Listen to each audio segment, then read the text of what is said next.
салому алейкум мухлисони ММА. соли 2025 барои варзишгарони тоҷик дар яке аз лигаҳои пурқуввати ҷаҳон СА соли ниҳоят гарм ва пур аз ҳаяҷон буд. имрӯз мо натиҷаҳои солонаи варзишгарони тоҷикро ҷамъбаст мекунем, ки соли 2025ро бо ғалабаҳои дурахшон ҷамъбаст кард ва ки ба душвориҳо рӯбарӯ шуд.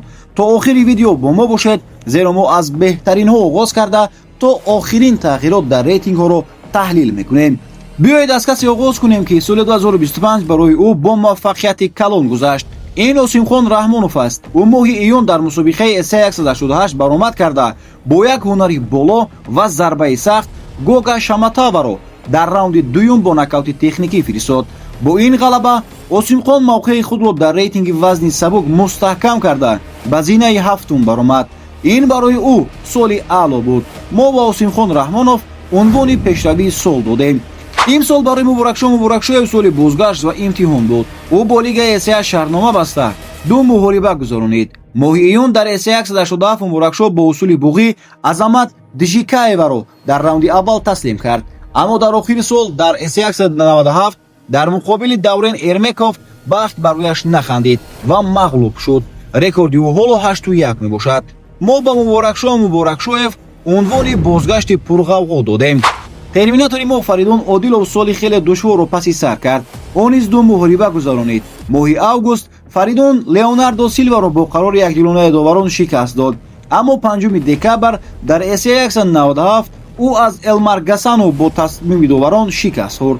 бо вуҷуди мағлубият Фаридун дар байни 5 беҳтарини вазни худ боқӣ мемонад ва соли 2026 барои ӯ соли интиқом хоҳад буд. ба Фаридун бошад мо унвони набарди чемпионӣ додем. Азам Ғафуров соли 2025ро барои нигоҳ доштани мақоми худ дар сафи пеш истифода бурд. Азам дар вазни сабук дар вазни дуюми рейтинг қарор дорад. ғалабаи ӯ дар тирамоҳи соли 2025 бар Мехитар Барсегян исбот кард, ки Азам довталаби асосӣ барои камарбанди чемпионӣ мебошад. мо бошем ба ӯ унвони умеди тиллоӣ додем. барои Ҳафиз Сакибеков соли 2025 соли ниҳоят вазнин буд. ӯ дар лига се рақобат гузаронида мағлуб шуд. ҳафиз дар муқобили рақибони ниҳоят пурқувват ба мисли Энрике Барзола, Юсуп Зубариев ва Висинте Варгас баромад кард, аммо натавонист ғалабаро ба даст орад. дар рақобати охиронаш дар моҳи декабр бошад, бо сабаби зарбаи нодуруст муҳриба дисквалификатсия шуд. ғолибият ба ҳариф дода шуд. ҳафиз варзишгари боистеъдод аст ва бовар дорем, ки соли оянда бо қувваи нав бармегардад. ба ӯ бошад унвони санҷишҳои сахти солро додем. нафари навбатии мо, ки ҳамеша рақобатҳои тамошобоб нишон медиҳад, Беҳрӯз Зуҳуров аст. Беҳрӯз солро бо ғалабаи боэътимод бар Шергази Кенҷабоев оғоз кард, аммо дар моҳи сентябр дар мусобиқаи СА 192 дар Алмато ӯ ба Мурат Магомедов рӯбарӯ шуда, дар ин набарди ниҳоят сахт Беҳрӯз бо қарори доварон мағлуб шуд. дар рейтинги вазни нимсабук дар зинаи 15-ум қарор дорад ва моҳи январ дар мусобиқаи СА 200 зидди Махарбек Каргинов мубориза хоҳад бурд, ки мо ба ӯ муваффақиятро таманно мекунем ва ба ӯ унвони Онбаки тоҷикро додем.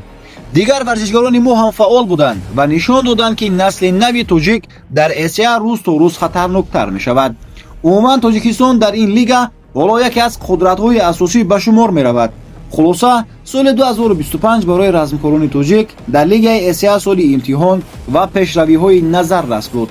мо ба ҳар як варзишгари тоҷик барои иродаи қавӣ ва муаррифии шоистаи кишвар изҳори сипос менамоем. умедворем, ки соли 2026 размкорони мо камбудиҳоро бартараф карда соҳиби камарбандҳои чемпионӣ мегарданд. ташаккур барои таваҷҷӯҳатон. ба канали мо обуна шавед. дар видеои оянда бошад оиди размкорони тоҷик дар UFC видео хоҳем кард. хайр, то наздиктарин дидор. Что таджикский народ самый цивилизованный, начитанный, исторически доказанный народ.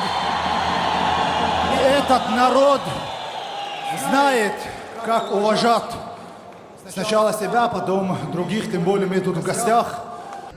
Также решил вам показать две пары, которые отправляются в Санкт-Петербург двум разным людям. Первая модель это у нас Монти с брагированием и с гладкой черной кожи натуральной на каблучковой высокой подошве. Подошва будет прошиваться в круг и черная кожа-подкладка внутри. Из такой же кожи лоферы с планкой на каблучковой подошве тонкой.